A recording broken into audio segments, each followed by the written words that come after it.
मधुबन के बाबा, मधुबन के बाबा मुरली वाले, आपका क्या कहना, आपका क्या कहना। ओम शांति।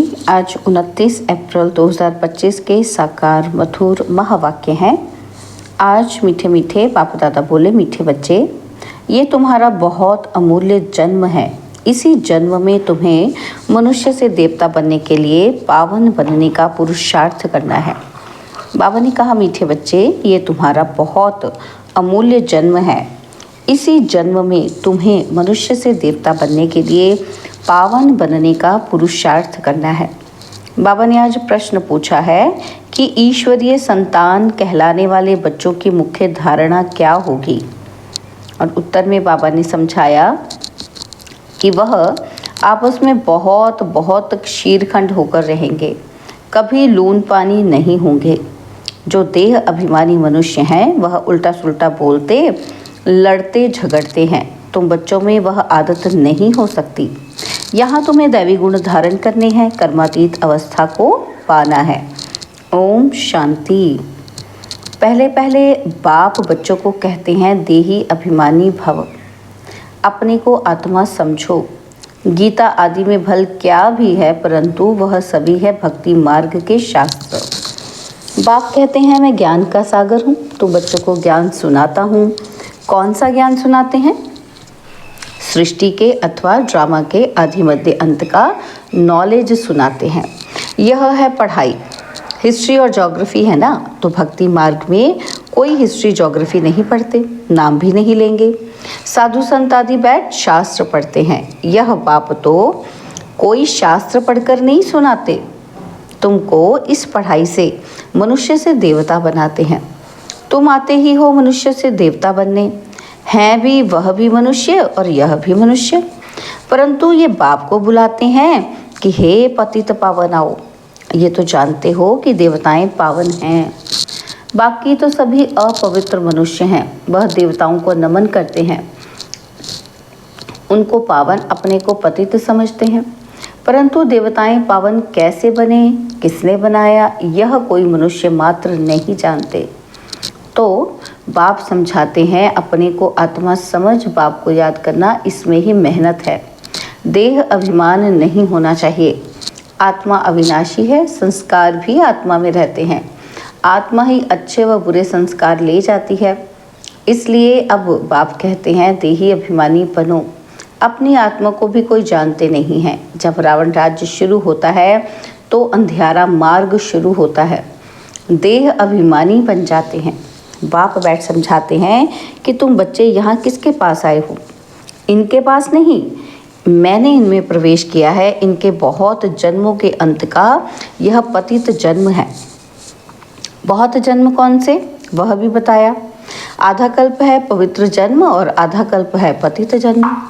तो यह भी पतित हो गया। ब्रह्मा अपने को देवता व ईश्वर नहीं कहता। मनुष्य समझते हैं प्रजापिता ब्रह्मा देवता था, तब कहते हैं ब्रह्मा देवताय नमः।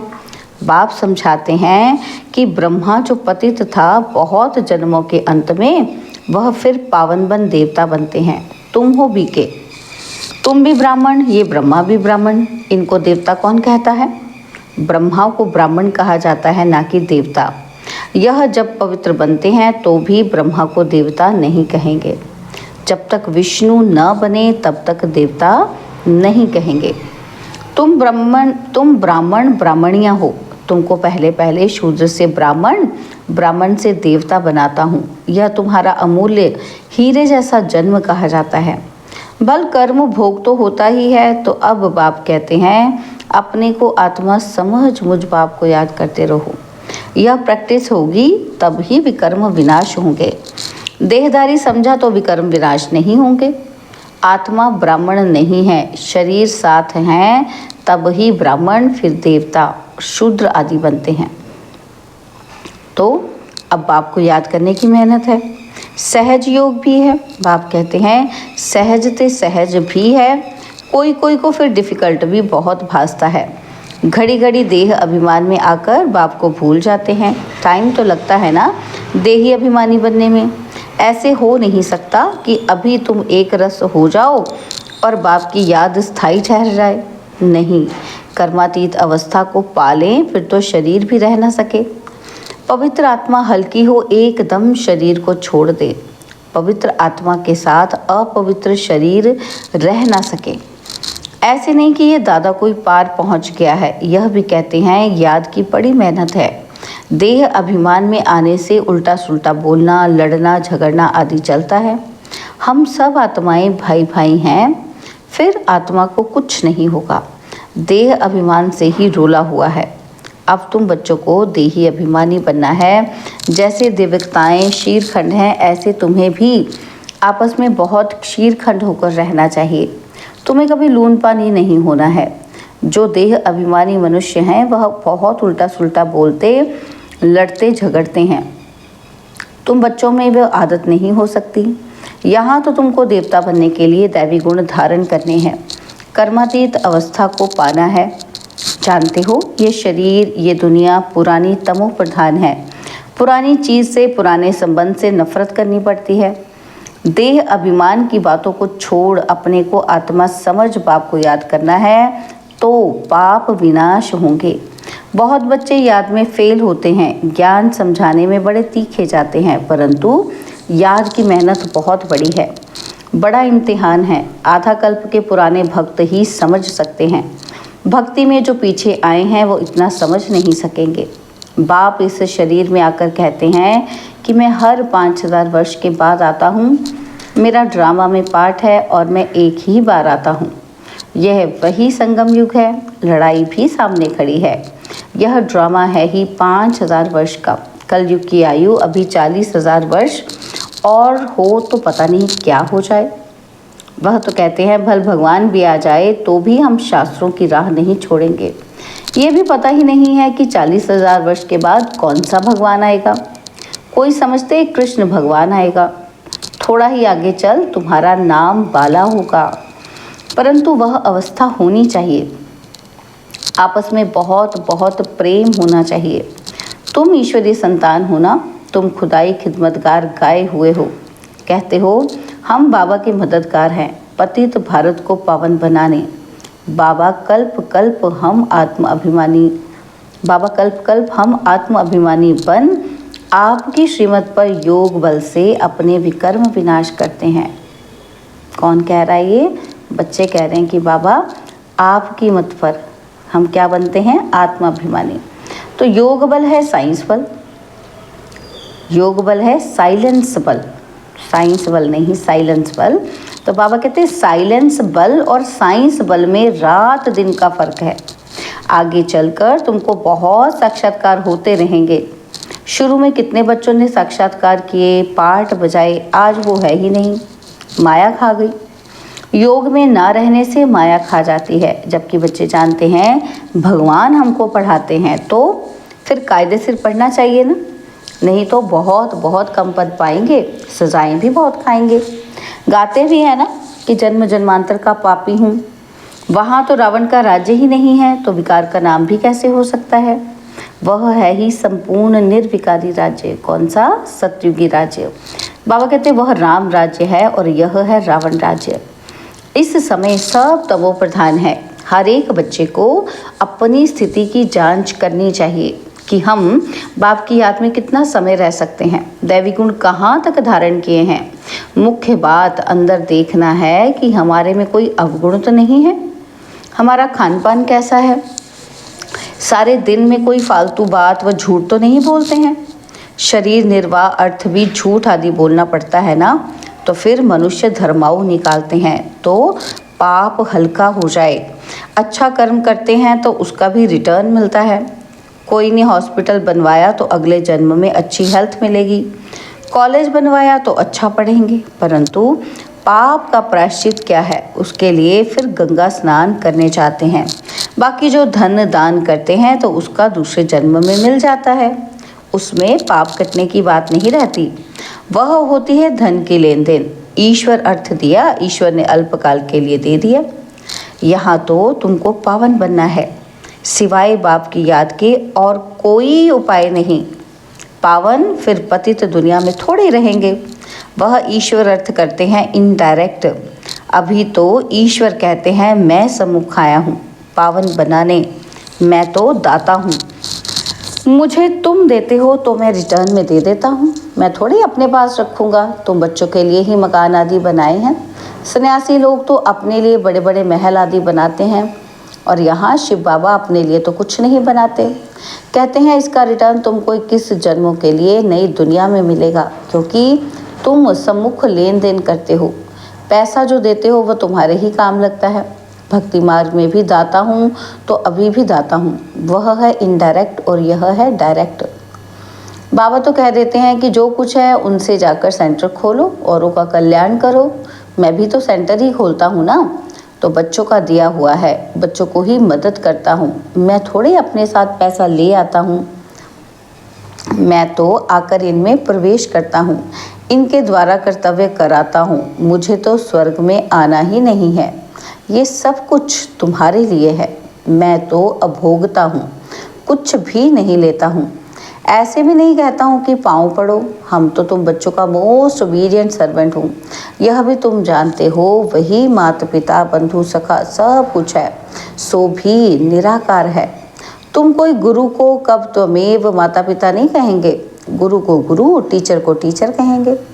इनको माता पिता कहते हो। बाप कहते हैं मैं कल्प कल्प एक ही बार आता हूँ, तुम ही 12 मास बाद जयंती मनाते हो, परंतु शिव बाबा कब आया क्या किया ये किसी को भी पता नहीं है। ब्रह्मा विष्णु शंकर के भी ऑक्यूपेशन का पता ही नहीं, क्योंकि ऊपर में शिव का चित्र उड़ा दिया है। नहीं तो शिव बाबा करण करावनहार है, ब्रह्मा द्वारा कराते हैं। यह भी तुम बच्चे जानते हो कि कैसे आकर प्रवेश कर और करके दिखाते हैं। गोया खुद कहते हैं कि तुम भी ऐसे करो। एक तो अच्छी रीति पढ़ो, बाप को याद करो, दैवी गुण धारण करो। जैसे इनकी आत्मा कहती है, ये भी कहते हैं कि मैं बाबा को याद करता हूँ। बाबा भी जैसे साथ में है, तुम्हारी बुद्धि में है कि हम नई दुनिया के मालिक बनने वाले हैं, तो चाल चलन खान पान आदि सब बदलना है, विकारों को छोड़ना है, सुधरना तो है। जैसे जैसे सुधरेंगे फिर शरीर छोड़ेंगे तो ऊंच कुल में जन्म लेंगे। नंबरवार कुल के भी होते हैं, यहाँ भी बहुत अच्छे अच्छे कुल होते हैं। 4-5 भाई सब आपस में इकट्ठे रहते हैं, कोई झगड़ा आदि नहीं होता है। अभी तुम बच्चे जानते हो कि हम अमरलोक में जाते हैं, जहाँ काल नहीं खाता, डर की कोई बात नहीं। यहाँ तो दिन प्रतिदिन डर बढ़ता जाएगा, बाहर निकल नहीं सकेंगे। यह भी जानते हैं कि ये पढ़ाई कोटों में कोई ही पढ़ेंगे, कोई तो अच्छी रीति समझते हैं, लिखते भी हैं, बहुत अच्छा है। ऐसे बच्चे भी आएंगे ज़रूर। राजधानी तो स्थापन होनी ही है ना, बाकी थोड़ा टाइम बचा है। बाप उन पुरुषार्थी बच्चों की बहुत बहुत महिमा करते हैं जो याद की यात्रा में तीखी दौड़ी लगाने वाले हैं।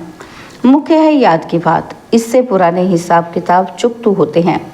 कोई कोई बच्चे बाबा को लिखते हैं कि बाबा हम इतने घंटे रोज़ याद करता हूँ, तो बाबा भी समझते हैं कि ये बहुत पुरुषार्थी है, पुरुषार्थ तो करना ही है ना।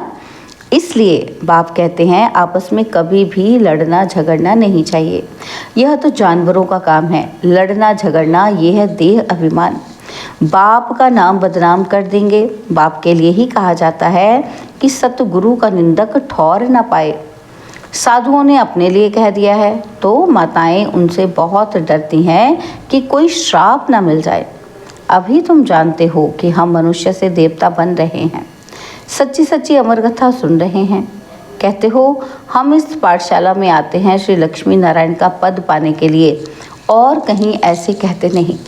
अभी हम जाते हैं अपने घर, इसमें याद का पुरुषार्थ ही मुख्य है, आधा कल्प याद नहीं किया है। अब एक ही जन्म याद करना है, ये है मेहनत।